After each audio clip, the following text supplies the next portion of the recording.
Hello, this is me, Dimple Jain. Welcome to VSM Learner.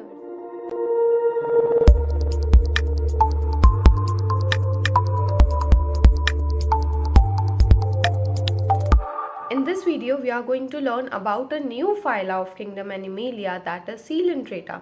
हमने पिछली video में poriferans के बारे में यानी स्पॉन्जेस के बारे में पढ़ लिया था और उनके बारे में उनके सारे कैरेक्टरिस्टिक फीचर्स जान लिए थे। अगर आपने वो वीडियो अभी तक नहीं देखी है तो please go and watch that video, link आपको डिस्क्रिप्शन बॉक्स में मिल जाएगा। नाउ मूविंग टूवर्ड्स सीलेंट्रेटा यानी जो हमारा दूसरा फाइला बना एनिमेलिया किंगडम का। अब सीलेंट्रेटा के नाम से ही सबसे पहले जो हमें डिसाइड करना है या समझना है वो ये है कि इनकी बॉडी में एक सीलोम होगा, ठीक है, यानी इनकी बॉडी में एक कैविटी है जो एक ऑर्गन बना रही है, राइट। तो अब हम इसमें आगे बढ़ते हैं और देख लेते हैं कि क्या क्या इसके कैरेक्टरिस्टिक फीचर्स हैं।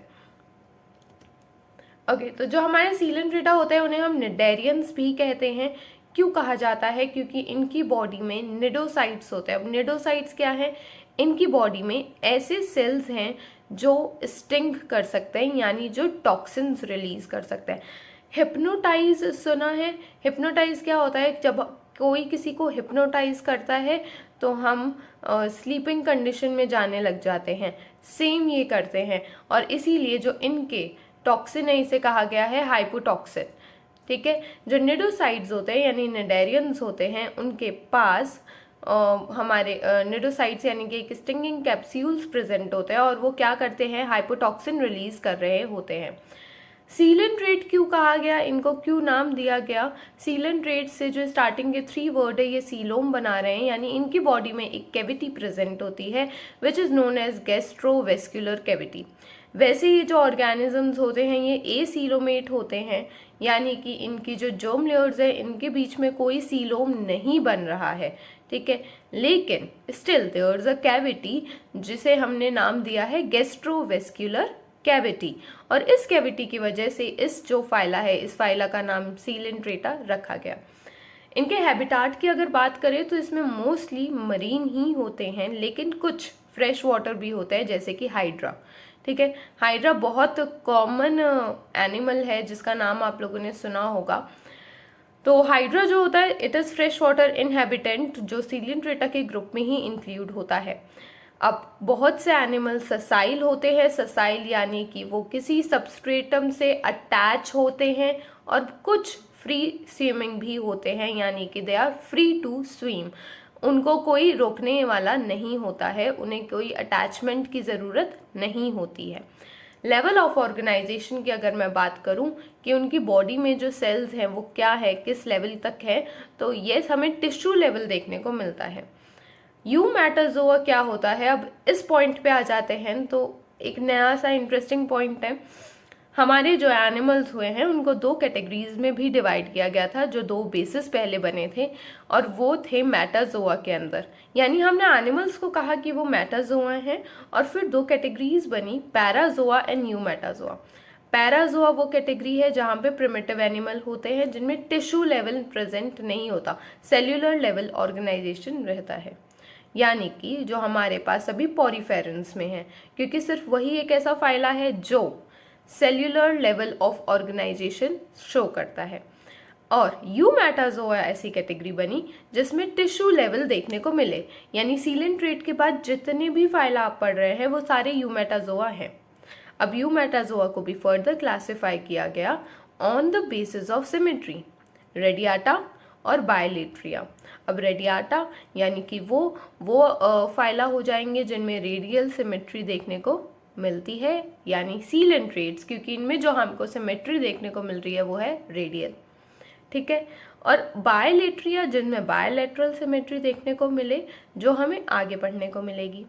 अब रेडियल सिमेट्री से क्या मतलब है? रेडियल सिमेट्री का मतलब है कि आप उस एनिमल को किसी भी प्लेन से डिवाइड करिए वो सिमेट्री शो करेगा, एनी प्लेन, ठीक है। दैट इज रेडियल सिमेट्री जो हमें निडेरियंस में देखने को मिलती है। जर्म लेयर डिप्लोब्लास्टिक यानी कि 2 जर्म लेयर्स है, एक्टो एंडो, ठीक है। जो चीज़ पॉरीफेरा में थी वही इसमें है जर्म लेयर्स की कंडीशन में।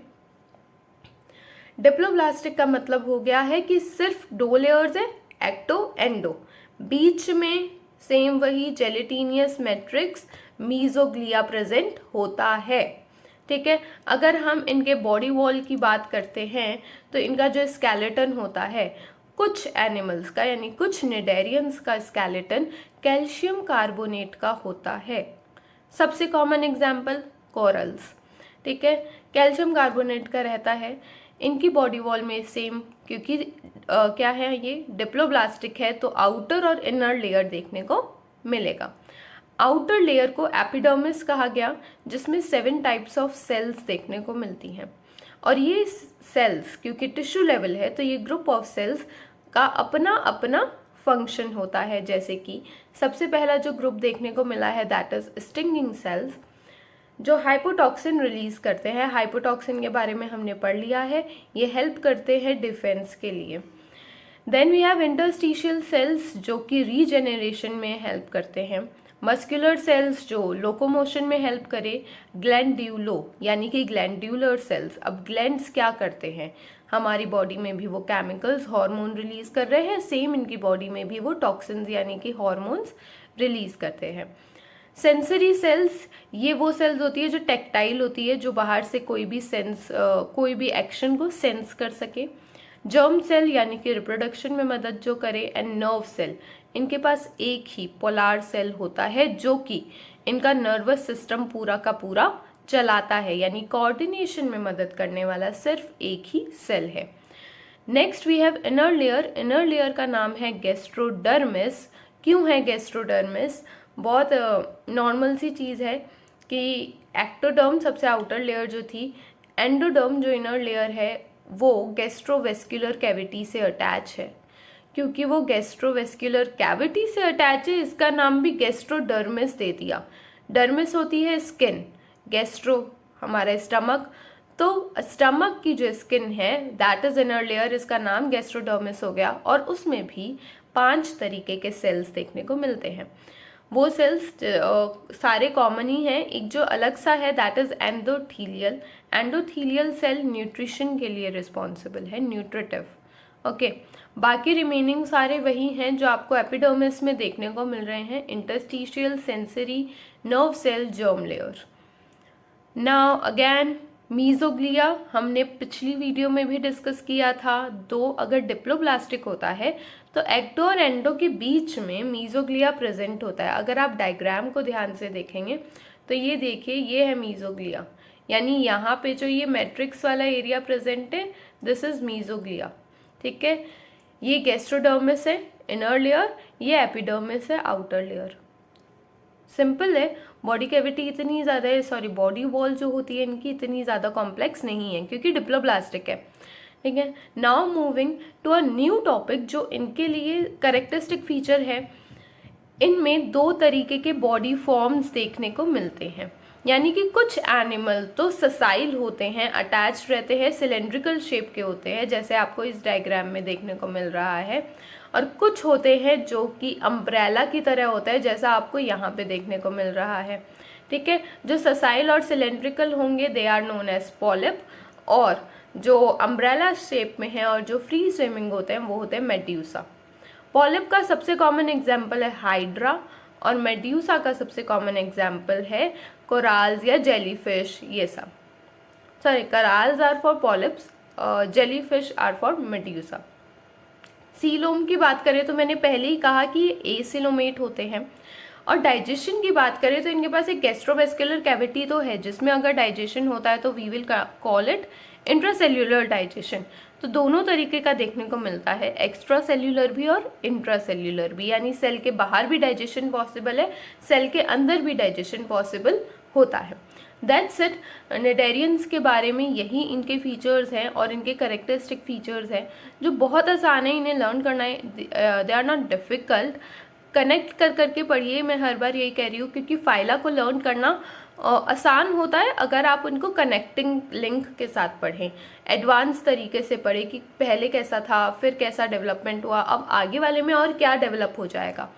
That's it, thank you. अगर ये वीडियो पसंद आई है तो इसे लाइक करिए और मेरे चैनल को सब्सक्राइब करिए।